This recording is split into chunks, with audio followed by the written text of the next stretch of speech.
Welcome back to the Fenrir Dalmatian show, and we are continuing our FAQ series here where we're going to be answering all sorts of questions about the Dalmatian, and today's question is, can the Dalmatian be left alone? So Will is going to be answering this question today, and I will hand over to him. So, we all know that dogs are highly sociable beings who love nothing more than spending time with their owners, and yet sometimes we just have to leave the house without them. Especially puppy parents often cannot help feeling guilty for having to leave their dogs to their own devices. But is it really bad for them to spend time without their owners? So in today's video, we're going to discuss whether or not dogs should be left alone.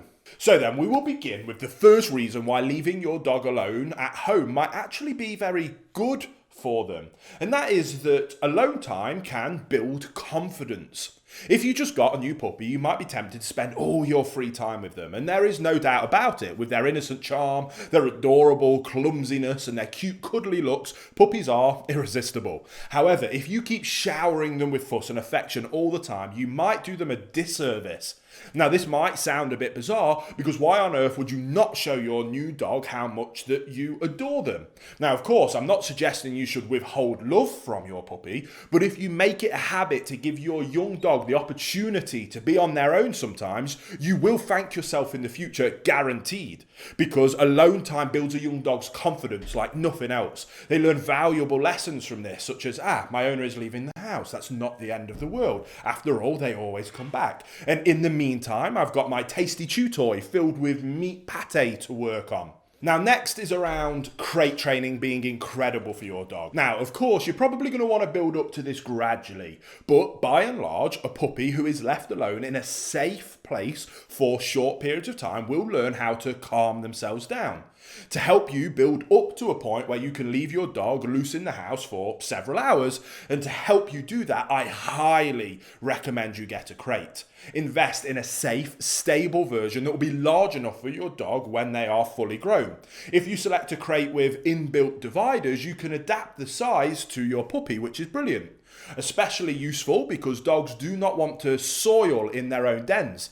Therefore, your puppy will at least attempt to hold their business even longer until you can let them out of the crate, which is incredibly useful for also toilet training your new puppy. Now, crates are not only fantastic training tools for your puppy, but if you have adopted an adult dog into your home, you can absolutely get them used to the crate as well.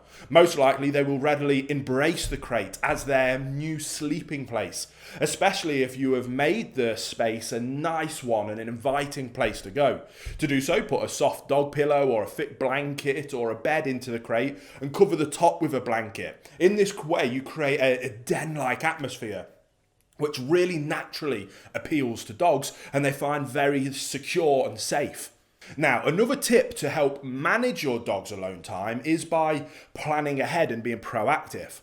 As we said, giving your dog alone time does help them to build up confidence, and it teaches them to calm themselves down. This skill set will serve them well in all future life situations, and ideally you want your dog to develop it as soon as possible. However, especially if you have a very young puppy, you do want to move slowly with this. Extend their alone time in the crate little by little. If for any reason you cannot do that and you have to kind of throw them right in at the deep end, right from the very beginning, planning ahead will help you and your dog getting used to time spent away from one another. Hey guys, sorry to quickly interrupt the video. I just wanted to let you know, if you didn't know already, that my first book has come out, is now officially published and ready for you to check out if you are interested. It's called Raising and Training Perfect Puppies, The Missing Secret to Success. I think you'll find it really valuable, and if you'd like to check it out, there will be a link in the description box below. Let's say, for example, that you have to leave the house for 8 hours every single day for work. In this case, you could plan in a long weekend right after you bring your puppy home. Ideally, you would take 1 or 2 weeks off from work if possible and dedicate this time to your puppy. This will help your dog getting settled in more comfortably, but much more importantly, it will also give you time to bond with them and begin that crate training in a more gradual manner rather than having to chuck them right in at the deep end if you have to go straight back to work. But eventually, you will have to return to your routine, and to avoid making this a traumatic event for your puppy, you can enlist help. For example, you can make a arrangements for family members to come over once or twice a day, especially in those early days, to let your puppy out for the toilet, to help on toilet training, and just give them a little bit of interaction. You can keep this routine up at least for the first 2 months, then switch to maybe once a day if you were doing it twice a day, and that helps as the dog is physically able to hold on to their business for longer periods of time. Ideally, these visits will leave the puppy pleasantly tired and content, and after they have received an appropriate dose of exercise and food and physical interaction, they should be more than happy to sleep for the majority of the time they spend back in their crate.